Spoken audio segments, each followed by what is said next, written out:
Nabi Musa alaihissalam mencari Khadir. Anak-anakku sekalian yang solih dan solihah, suatu ketika Nabi Musa alaihissalam berkhutbah di hadapan Bani Israel, yakni kaumnya. Nabi Musa alaihissalam ditanya, siapakah orang yang paling berilmu? Nabi Musa menjawab, aku. Kemudian Allah subhanahu wa ta'ala mencelanya karena Nabi Musa alaihissalam tidak menyatakan bahwa ilmu itu berasal dari Allah. Allah subhanahu wa ta'ala berfirman kepadanya, tentu aku mempunyai seorang hamba yang berada di suatu tempat pertemuan dua laut. Dia itu lebih berilmu dibanding engkau. Nabi Musa alaihissalam bertanya, wahai Robku, bagaimana caranya agar aku dapat menemuinya? Allah subhanahu wa ta'ala berfirman, ambillah seekor ikan dan simpanlah ikan itu di keranjang. Di mana engkau kehilangan ikan itu, di sanalah ia berada. Kemudian Nabi Musa alaihissalam membawa seekor ikan dan disimpan di dalam keranjang. Lalu pergilah Nabi Musa alaihissalam dengan ditemani seorang muridnya yang bernama Yusha bin Nun. Ketika sampai di sebuah batu, keduanya merebahkan badan. Lalu Nabi Musa pun tidur.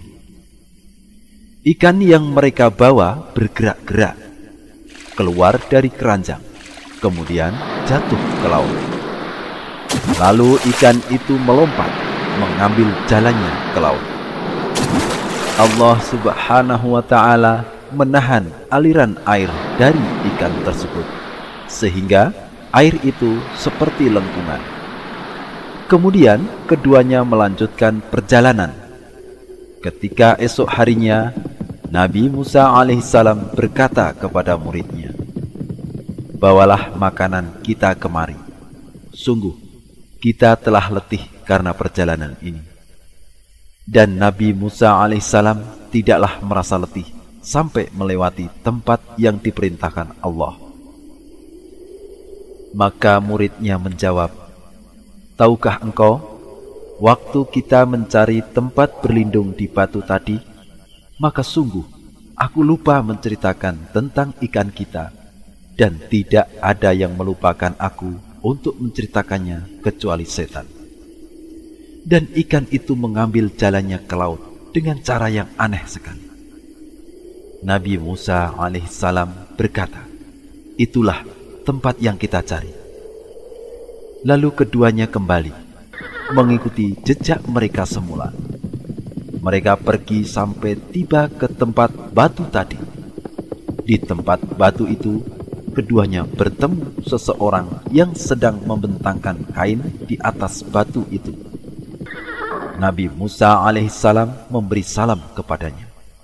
Lalu orang itu membalas salamnya.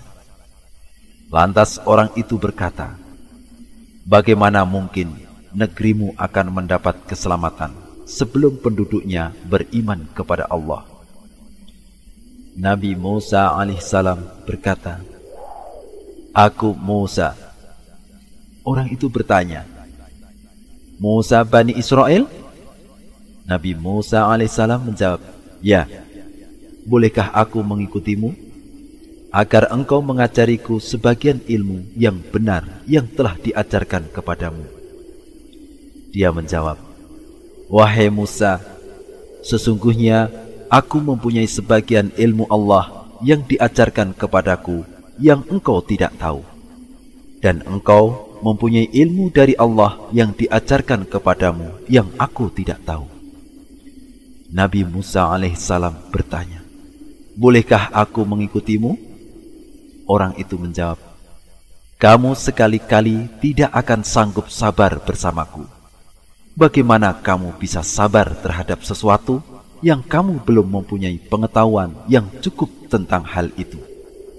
Nabi Musa alaihissalam berkata, "Insya Allah, kamu akan mendapati aku sebagai seorang yang sabar, dan aku tidak akan menentangmu dalam suatu urusan pun." Dia berkata, "Jika kamu mengikutiku, maka jangan engkau bertanya apapun padaku, sampai aku sendiri yang menerangkannya kepadamu." Maka berjalanlah keduanya di sepanjang pantai. Kemudian lewat sebuah perahu. Lalu mereka meminta agar dinaikkan.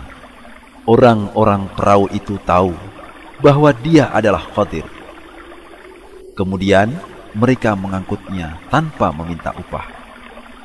Ketika keduanya berada dalam perahu, datanglah seekor burung dan hinggap di pojok perahu. Burung itu mematuk air laut 1 atau 2 kali. Khadir berkata kepada Nabi Musa alaihissalam, "Tidaklah ilmuku dan ilmumu mengurangi ilmu Allah kecuali seperti yang diambil burung itu dengan patuknya dari laut." Tiba-tiba Khadir mengambil kapak dan mencongkel 1 papan perahu. Lalu Khadir melepas papan itu dengan kapak. Maka terkejutlah Nabi Musa alaihissalam. Nabi Musa alaihissalam bertanya, "Apa yang kamu lakukan?" "Orang-orang itu mengangkat kita tanpa upah, kemudian engkau sengaja melubangi perahu mereka, sehingga engkau menenggelamkan penumpangnya. Sungguh, kamu telah berbuat kesalahan yang besar." Khadir berkata, "Bukankah telah kukatakan, sungguh engkau sekali-kali tidak akan sabar bersamaku?" Nabi Musa alaihissalam berkata, "Janganlah kamu menghukum aku karena kelupaanku, dan janganlah kamu membebani aku dengan kesulitan dalam urusanku." Inilah pertama kali lupanya Nabi Musa alaihissalam. Ketika keduanya keluar dari laut, mereka melewati seorang anak kecil bermain dengan anak yang lain.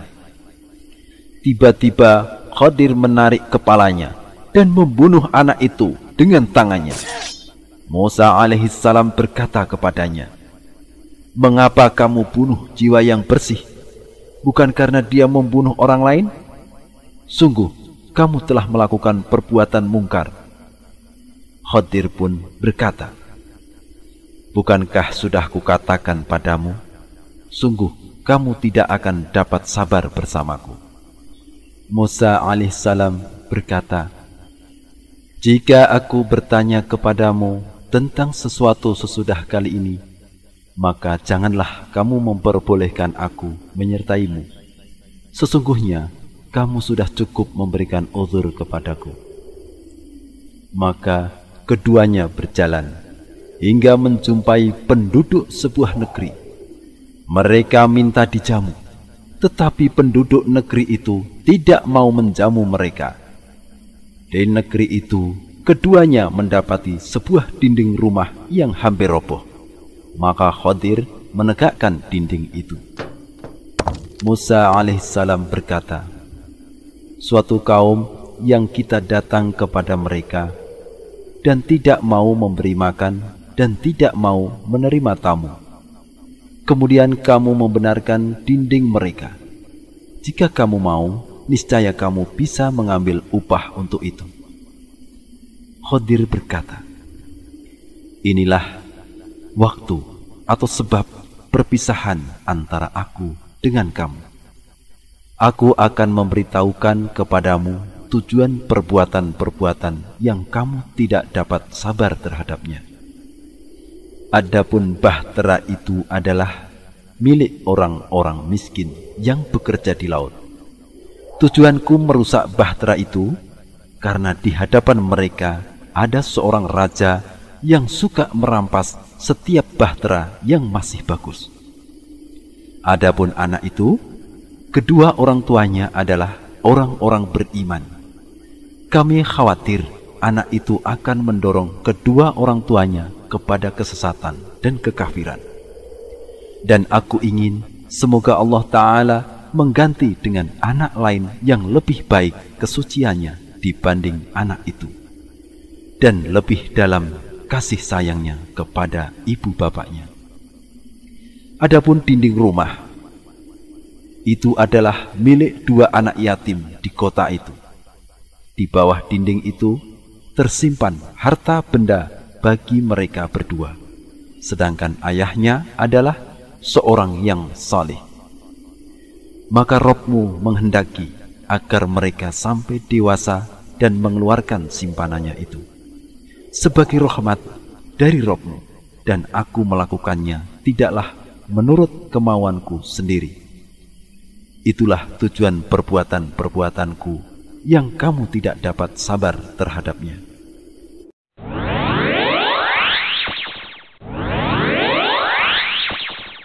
Adik-adikku yang dimuliakan oleh Allah Subhanahu wa Ta'ala, setelah tadi kita bersama-sama mendengarkan kisahnya Nabi Musa mencari Khidir, sekarang kita akan bersama-sama menyimak faidah-faidah berharga yang bisa dipetik dari kisahnya Nabi Musa mencari Khidir.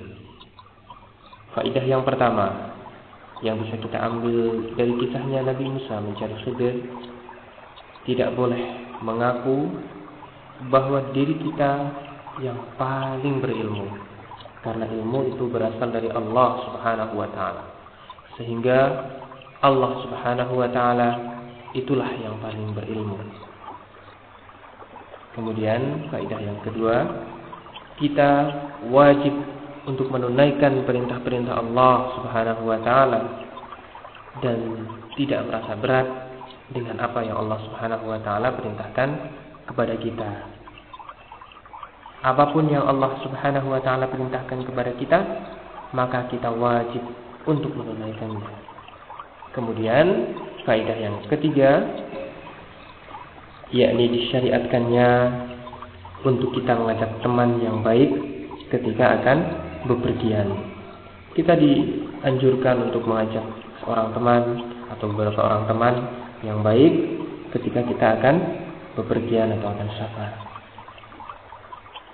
Yang berikutnya, yang keempat, disyariatkannya untuk memberikan salam dan menjawab salam.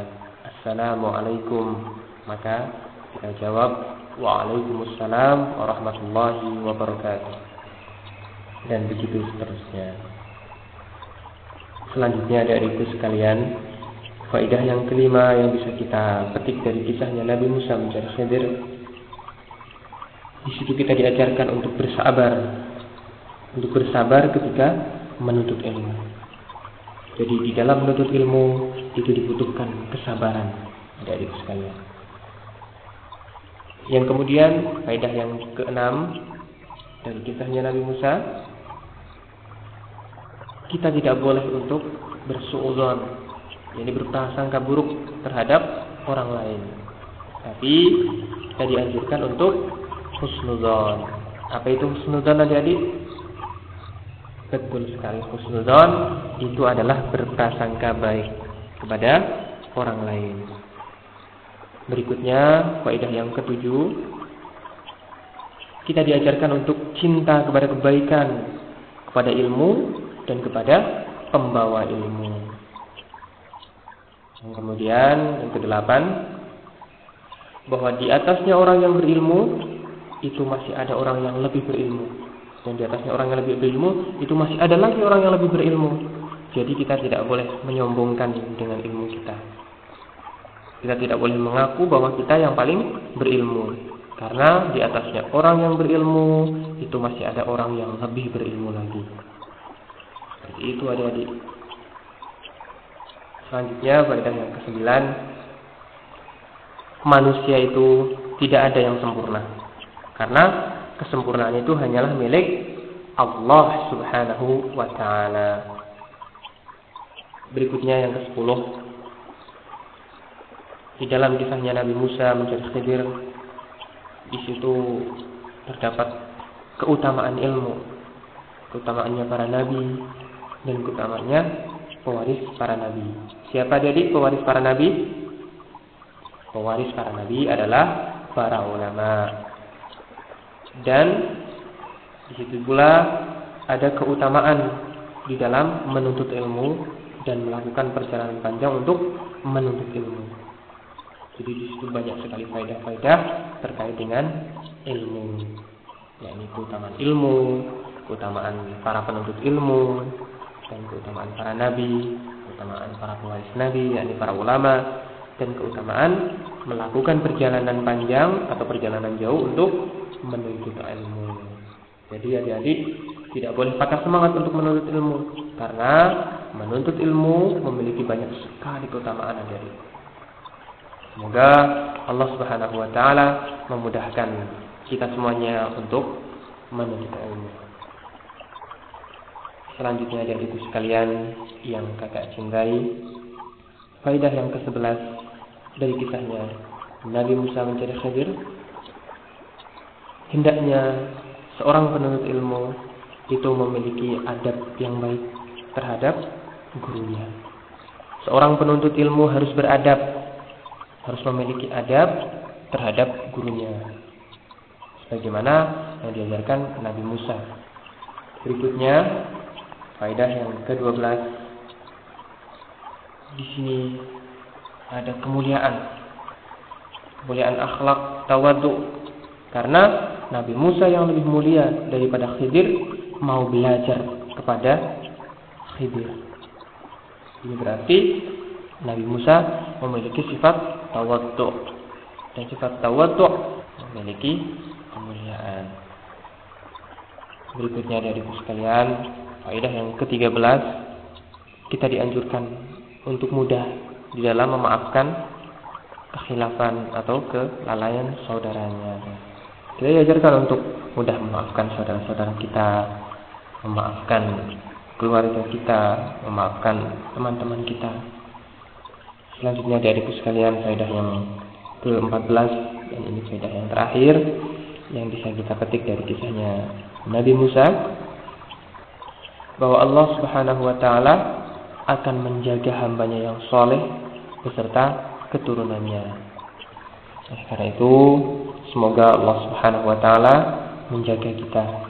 Semoga kita termasuk dari hamba-hambanya yang soleh. Amin ya rabbal alamin.